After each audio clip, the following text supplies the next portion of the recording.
नमस्कार दोस्तों, स्वागत है हमारे अपने YouTube चैनल में। राजा विक्रम और वेताल की कहानी कैसी शुरू हुई यह सुने। काशी में प्रताप मुकुट नाम का राजा राज्य करता था। उसके वज्र मुकुट नाम का एक बेटा था। एक दिन राजकुमार दीवान के लड़के को साथ लेकर शिकार खेलने जंगल गया। घूमते घूमते उन्हें तालाब मिला। उसके पानी में कमल खिले थे और हंस किलोल कर रहे थे। किनारों पर घने पेड़ थे जिन पर पक्षी चहचहा रहे थे। दोनों मित्र वहां रुक गए और तालाब के पानी में हाथ मुंह धोकर ऊपर महादेव के मंदिर पर गए। घोड़ों को उन्होंने मंदिर के बाहर बांध दिया। वो मंदिर में दर्शन करके बाहर आए तो देखते क्या है कि तालाब के किनारे राजकुमारी अपनी सहेलियों के साथ स्नान करने आई है। दीवान का लड़का तो वहीं एक पेड़ के नीचे बैठा रहा, पर राजकुमार से न रहा गया। वह आगे बढ़ गया। राजकुमारी ने उसकी ओर देखा तो वह उस पर मोहित हो गया। राजकुमारी भी उसकी तरफ देखती रही। फिर उसने किया क्या कि जुड़े में से कमल का फूल निकाला, कान से लगाया, दांत से कुतरा, पैर के नीचे दबाया और फिर छाती से लगा अपनी सखियों के साथ चली गई। उसके जाने पर राजकुमार निराश हो अपने मित्र के पास आया और सब हाल सुनाकर बोला, मैं इस राजकुमारी के बिना नहीं रह सकता, पर मुझे न तो उसका नाम मालूम है न ठिकाना, वह कैसे मिलेगी। दीवान के लड़के ने कहा, राजकुमार आप इतना घबराएं नहीं, वो सब कुछ बता गई है। राजकुमार ने पूछा, कैसे। वो बोला, उसने कमल का फूल सिर से उतार कर कानों से लगाया तो उसने बताया कि मैं कर्नाटक की रहने वाली हूँ। दांत से कुतरा तो उसका मतलब था कि मैं दंतबाट राजा की बेटी हूँ। पांव से दबाने का अर्थ था कि मेरा नाम पद्मावती है और छाती से लगाकर उसने बताया कि तुम मेरे दिल में बस गए हो। इतना सुनना था कि राजकुमार खुशी से फूल उठा। बोला, अब मुझे कर्नाटक देश में ले चलो। दोनों मित्र वहां से चल दिए। घूमते फिरते सैर करते दोनों कई दिन बाद वहां पहुंचे। राजा के महल के पास गए तो एक बुढ़िया अपने द्वार पर बैठी चरखा काटती मिली। उसके पास जाकर दोनों घोड़ों से उतर पड़े और बोले, माई हम सौदागर हैं, हमारा सामान पीछे आ रहा है, हमें रहने को थोड़ी जगह दे दो। उनकी शक्ल सूरत देखकर और बात सुनकर बुढ़िया के मन में ममता उमड़ आई। बोली, बेटा तुम्हारा घर है, जब तक जी में आए रहो। दोनों वहीं ठहर गए। दीवान के बेटे ने उससे पूछा, माई तुम क्या करती हो, तुम्हारे घर में कौन कौन है, तुम्हारी गुजर कैसे होती है। बुढ़िया ने जवाब दिया, बेटा मेरा एक बेटा है जो राजा की चाकरी में है। मैं राजा की बेटी पद्मावती की धाय थी। बूढ़ी हो जाने से अब घर में रहती हूँ। राजा खाने पीने को दे देता है। दिन में एक बार राजकुमारी को देखने महल में जाती हूँ। राजकुमार ने बुढ़िया को कुछ धन दिया और कहा, माई कल तुम वहां जाओ तो राजकुमारी से कह देना कि जेठ सुदी पंचमी को तुम्हें तालाब पर जो राजकुमार मिला था वह आ गया है। अगले दिन जब बुढ़िया राजमहल गई तो उसने राजकुमार का संदेशा उसे दे दिया। सुनते ही राजकुमारी ने गुस्सा होकर हाथों में चंदन लगाकर उसके गाल पर तमाचा मारा और कहा, मेरे घर से निकल जा। बुढ़िया ने घर आकर सब हाल राजकुमार को कह सुनाया। राजकुमार हक्का बक्का रह गया। तब उसके मित्र ने कहा, राजकुमार आप घबराए नहीं, उसकी बातों को समझे। उसने 150 उंगलियां सफेद चंदन में मारी।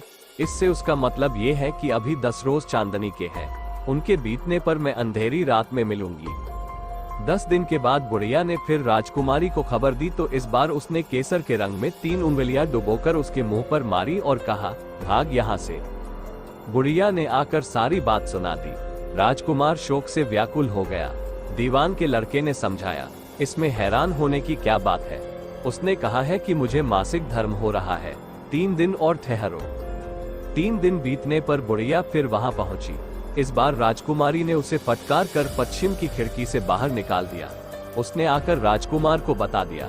सुनकर दीवान का लड़का बोला, मित्र उसने आज रात को तुम्हें उस खिड़की की राह बुलाया है।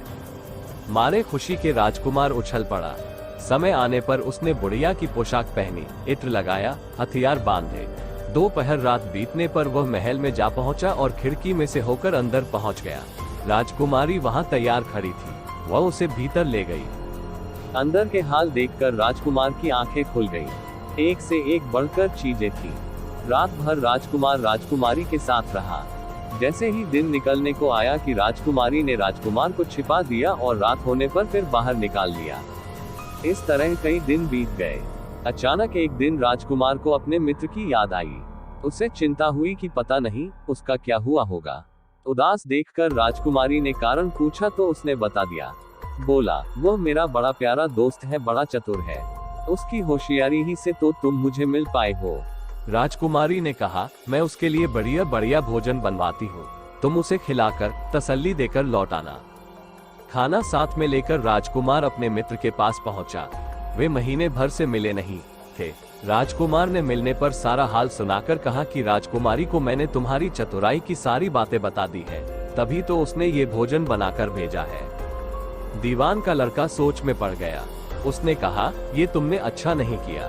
राजकुमारी समझ गई कि जब तक मैं हूँ वो तुम्हें अपने बस में नहीं रख सकती, इसलिए उसने इस खाने में जहर मिलाकर भेजा है।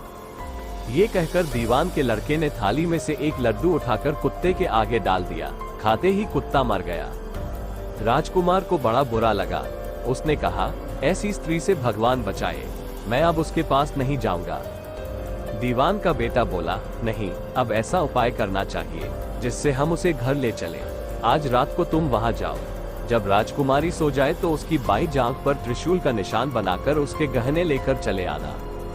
राजकुमार ने ऐसा ही किया। उसके आने पर दीवान का बेटा उसे साथ ले योगी का भेष बना, मरघट में जा बैठा और राजकुमार से कहा कि तुम ये गहने लेकर बाजार में बेच आओ, कोई पकड़े तो कह देना कि मेरे गुरु के पास चलो और उसे यहाँ ले आना।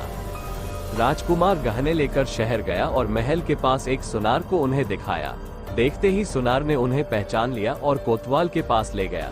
कोतवाल ने पूछा तो उसने कह दिया कि ये मेरे गुरु ने मुझे दिए हैं। गुरु को भी पकड़वा लिया गया। सब राजा के सामने पहुंचे।